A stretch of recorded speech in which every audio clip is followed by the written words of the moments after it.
Hello বন্ধুরা, আপনাদের যদি ফোনপে থাকে আর যদি আপনার এসবিআই অ্যাকাউন্টের সাথে লিঙ্ক থাকে আর সেই এসবিআই অ্যাকাউন্টের ব্যালেন্স যখন আপনি চেক করতে যাবেন আপনার ফোনপে থেকে, তখন কিন্তু সেই এই টেকনিক্যাল ইস্যুটা চলে আসে।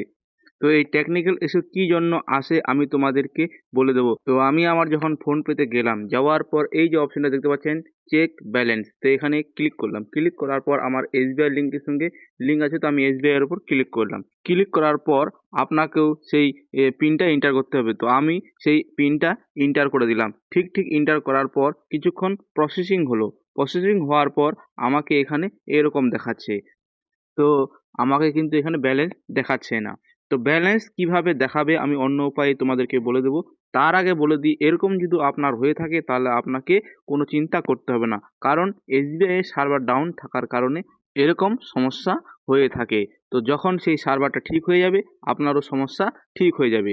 তো আপনি যদি অন্য উপায়ে ব্যালেন্স চেক করতে চান তাহলে আপনাকে একটা নাম্বারে ফোন করতে হবে। সেই নাম্বারটা আমি স্ক্রিনশটে দিয়ে দেবো। তো আপনারা এই নাম্বারের ওপর কল করবেন। তো আমি সেই নাম্বারটা কল করে দেখাচ্ছি তোমাদেরকে। সেই নাম্বারটা হলো, আমি এখানে এন্টার করতেছি 9223766666। এই নাম্বারে আপনারা কল করবেন। কল করার কিছুক্ষণ পর সেই নাম্বারটা কিন্তু কেটে যাবে। সেই কেটে যাওয়ার পর একটা মেসেজ কিন্তু আপনাকে দেওয়া হবে। তো আমি এখানে কল লাগাচ্ছি। লাগানোর পর সেই ফোনটা কিন্তু কেটে গেল।